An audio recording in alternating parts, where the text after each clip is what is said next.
जय हिंद साथियों, नोमैडिक हिंदुस्तानी चैनल में अभिनंदन है। आज है 8 मार्च 2025। आज हम आपको बनपुली स्टेशन का एक रिव्यू करवाएंगे।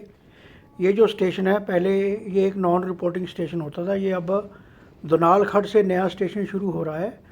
पहले ये जो स्टेशन था ना, ये एक नॉन रिपोर्टिंग स्टेशन था।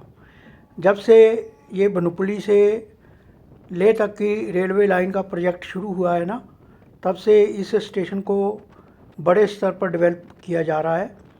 और ये स्टेशन एक बेस स्टेशन हो जाएगा, जहाँ से ये जो लाइन है डाइवर्ट होएगी 489 किलोमीटर लंबी लेह लद्दाख के लिए। पहला इसका जो सेक्शन है वो बनना है बिलासपुर बेरी तक के लिए। तो अब ये जो मेन लाइन है ना, सरहंद से लेकर नंगल डैम का जो सेक्शन है ना, उसमें ये एक बनपुली छोटा सा स्टेशन होता था। अब इस स्टेशन का मैंने आपको पूरे का पूरा व्यू दिखाऊंगा ट्रेन में कि कितना लंबा ये स्टेशन बन रहा है और इसमें क्या क्या काम कैसे कैसे चल रहा है। तो ये देखो, ये वेस्ट साइड में एक ये जो बन रही है रेलवे लाइन नई बनाई है, और साथ में एक छोटी सी ये रोड सी भी बन रही है। इसमें भी शायद जो इनका मटेरियल लाने वाले ट्रक वगैरह है ना, उनके लिए यूज़ किया जाता है। अब ये जो लाइन है, यहाँ पे 2-3 लाइनें बन रही हैं। तो इसको अब देखो काफ़ी डेवलपमेंट, ये इलेक्ट्रीफाई पूरा स्टेशन है। ये जो बनपुली से लेकर बिलासपुर बेरी तक के लिए सबसे ज़्यादा इसकी इम्पोर्टेंस है, बिकॉज़ बिलासपुर के साथ बहुत सारी सीमेंट की फैक्ट्रियाँ हैं, जिनका जो रॉ मटेरियल कोयला वगैरह जो आता है वो कीरतपुर साहब में अनलोड होता है, और वहाँ से फिर वो सारा बाया ट्रक्स जाता है, जिससे कि बहुत पोल्यूशन हो जाता है।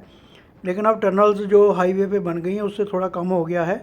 तो लेकिन फिर भी जब ट्रेन की ये लाइन बन जाएगी तो जो सारा जो माल है वो कीरतपुर की बजाय सीधा फैक्ट्रियों में पहुंच जाएगा, जिससे कि लोडिंग अनलोडिंग भी बच जाएगी। अब ये देखो, बनपुली का स्टेशन का ये प्लेटफॉर्म वेस्ट साइड में बन गया है। इसमें बोर्ड वगैरह भी लगा दिए गए हैं और इस को चालू भी कर दिया गया है। यहाँ पे गाड़ियाँ स्टॉप करती हैं। तो अब ये देखो, यहाँ पे एक शेड भी बन गया है। और ये जो लाइन है, इसकी लंबाई बनपुली से लेकर बिलासपुर तक 63.1 किलोमीटर है, और इसमें स्टेट गवर्नमेंट और सेंट्रल गवर्नमेंट दोनों ही पार्टनर है। स्टेट गवर्नमेंट इसमें 25% खर्चा कर रही है, और 75% का जो खर्चा है वो सेंट्रल गवर्नमेंट की तरफ से, रेलवे की तरफ से किया जा रहा है। इस पहले फेज़ के सेक्शन में ना 20 टनल बनेंगी, 24 ब्रिज बनेंगे और 2 वायाडक्ट बनेंगे। और ये लाइन कई सतलुज की जो ट्रिब्यूटरीज है उनको क्रॉस करेगी, कई खड्डों को क्रॉस करेगी, पहाड़ों को क्रॉस करती हुई जाएगी। हमारी सेना के लिए भी इस लाइन का बहुत ज़्यादा महत्व है। अब ये देखो, दूसरी साइड का, ईस्ट साइड का व्यू आप देखो। यहाँ से ये लाइन टर्न कर रही है। देखो, ये नंगल की तरफ से आ रहे हैं हम, तो यहाँ से ये लाइन टर्न कर रही है। कितनी इसकी जो ग्रेडियंट है ना, यहाँ से बननी शुरू हो गई है, ताकि पहाड़ के ऊपर ये लाइन आराम से चली जाए। इस सेक्शन के ऊपर 5 स्टेशन बनेंगे, जिनके नाम है थुराल, त्रोट, जगातखाना, बिलासपुर और बरमाना। इस प्रोजेक्ट की जो कॉस्ट है वो 2967 करोड़ रुपीज़ है, और इसको रेल विकास निगम लिमिटेड बना रहा है। इसका जो स्ट्रेच है ना, 13.9 किलोमीटर तो पंजाब में पड़ता है, और 49.2 किलोमीटर इसका स्ट्रेच हिमाचल में पड़ता है। तो इसकी लेकिन जो कॉस्ट है वो बढ़ रही है, बिकॉज जो लैंड एक्विजिशन की कॉस्ट है ना, वो काफ़ी बढ़ रही है। तो बाकी देखो, इस लाइन के ऊपर ना कितना काम चल रहा है। ऊपर ये गटका डाला जा रहा है, उसके ऊपर पटरियाँ बिछाई जाएंगी। और इस लाइन को जो कंप्लीट करने का जो लक्ष्य रखा गया है वो है 31 दिसंबर 2027, और 14 टनल्स इसमें बन के तैयार हो चुकी हैं। बाकी जो इसमें चैलेंजेस हैं, पहाड़ी इलाका है तो काफ़ी इसमें चैलेंजेस है, बड़े बड़े दरिया वगैरह इसमें पड़ते हैं। तो बाकी मैंने आपको इसीलिए ये दिखा रहा हूँ कि ये जो लाइन है बिलासपुर वाली, जो नई लाइन बन रही है, तो आप लोगों को, काफ़ी लोगों को इंटरेस्ट होगा इसमें। तो ये पूरा इलेक्ट्रीफाई बनेगा। ये देखो, बड़े बड़े पूरे इलेक्ट्रीफाई के जो पोल वगैरह वो लगा दिए गए हैं, और अब इसमें तारे वगैरह बिछा के ना पूरा इलेक्ट्रीफाई रहेगा। इससे पोल्यूशन में काफ़ी कमी आ जाएगी। हमारी जो सेना है उसके लिए उनका जब ये पूरी बन जाएगी ना लाइन लद्दाख के लिए, तो एक रूट बन जाएगा जिससे कि उनका इक्विपमेंट जो आराम से पहुंच जाएगा बॉर्डर के ऊपर। बाकी बिल्डिंग देखो, पहले छोटी सी होती थी, कितनी बड़ी बिल्डिंग बन गई है। बाकी इसका कलर कॉम्बिनेशन जो बनाया गया है ना, पहले तो येलो येलो वाली होती ना, वो भी अब चेंज कर दिया गया है। ये फुट ओवर ब्रिज बनाने के लिए भी यहाँ पे ये देखो मटेरियल पड़ा हुआ है और उसके जो पिलर है वो खड़े कर किए हुए हैं। तो यहाँ पे फुट ओवर ब्रिज वगैरह भी बन जाएगा। इधर भी काफ़ी लाइनें बन जाएंगी। पहले यहाँ पे एक पूरा ज़मीन के ऊपर ही एक रोड सी बना के प्लेटफार्म बनाया हुआ था। अब इसमें दो प्लेटफार्म बन गए हैं। बीच में अभी शायद कोई प्लेटफार्म बनेगा या नहीं बनेगा, वो तो बनने के बाद ही पता चलेगा। और परली साइड में प्लेटफार्म बन गया है, एक इस साइड में प्लेटफार्म बन गया है।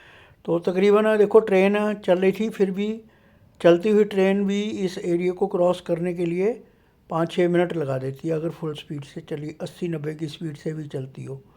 तो ये क्वार्टर वगैरह देखो, इनका भी कलर कॉम्बिनेशन कितना अच्छा है।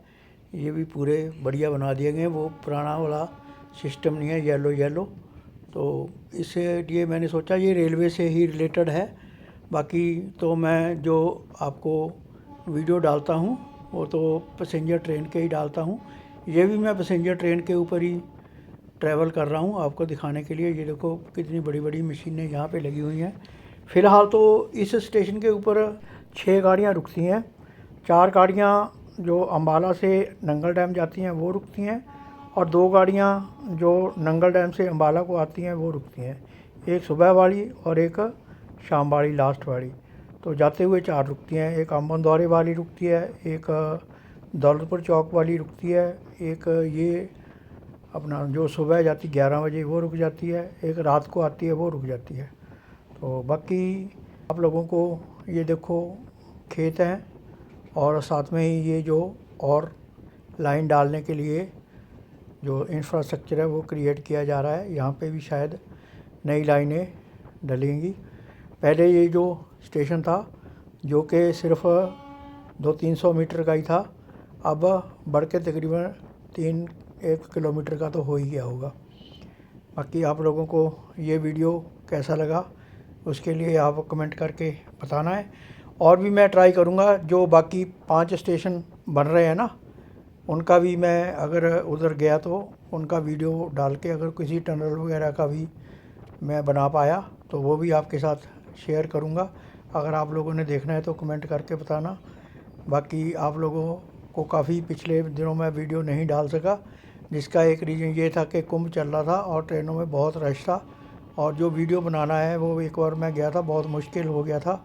तो कंटेंट अगर उसको अच्छी तरह से शूट ना किया जाए तो फिर कोई फ़ायदा नहीं है।